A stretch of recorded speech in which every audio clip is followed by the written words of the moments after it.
మార్చి 8న మహిళా దినోత్సవం జరుపుకోవటం, మహిళలకి మనం ప్రభుత్వం తరపున ఏం చేస్తున్నాం, ఏ కార్యక్రమాలు జరుగుతున్నాయి అవన్నీ కూడా మీకు తెలియపరచటం, ఇదంతా కూడా కార్యక్రమాలు జరుగుతూ ఉంటాయి.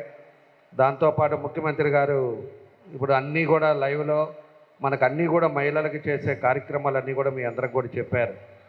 మహిళలు ఒకటే, మనకు అప్పుడు ఎన్టీ రామారావు గారు తెలుగుదేశం టైంలో ఎన్టీ రామారావు గారే మహిళలకి సమాన హక్కు తీసుకొచ్చింది మన ఎన్టీ రామారావు గారు.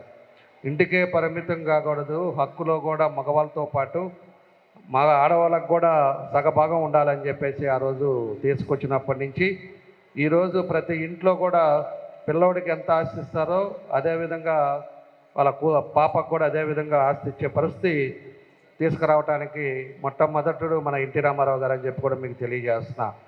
అదేవిధంగా ఈరోజు మన చంద్రబాబు నాయుడు గారు వచ్చిన తర్వాత ఇంటికి మహిళలు పరిమితం కాకూడదు, వాళ్ళ కాళ్ళ మీద వాళ్ళు నిలబడాలి, వాళ్ళ కాళ్ళ మీద వాళ్ళు ఉంటేనే ఆ కుటుంబం బాగుంటుంది అనే ఉద్దేశంతో ఈరోజు మెప్మా గ్రూపులు పెట్టి కొన్ని వేల కోట్లు వాళ్ళందరికి కూడా ఇస్తా వాళ్ళ కాళ్ళ మీద వాళ్ళు నిలబడేటట్టుగా ఈరోజు ముందుకు తీసుకెళ్ళటం, ఎంతోమంది ఈరోజు కొన్ని కోట్ల మంది ఈరోజు వాళ్ళ కాళ్ళ మీద కుటుంబాలు కూడా నిలబడటం జరుగుతుందని చెప్పి కూడా మేము సందర్భంగా తెలియజేస్తున్నా.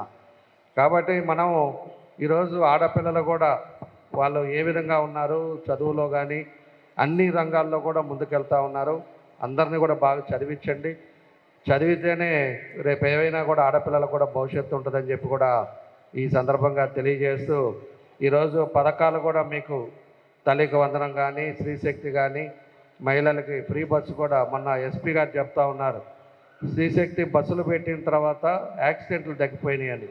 ఎందుకంటే అది వరకు ఆటోలు ఎక్కటం, వేరే దాంట్లో వెళ్ళేవాళ్ళు, ట్యాక్సీల్లో వెళ్ళేవాళ్ళు. ఈరోజు బస్సులో వెళ్ళిపోయిన తర్వాత ఆ బస్సులో ప్రయాణిస్తున్నారు కాబట్టి ఎక్కువ శాతం యాక్సిడెంట్లు తగ్గినాయి అని చెప్పి మన ఎస్పీ గారు కూడా చెప్తున్నారు.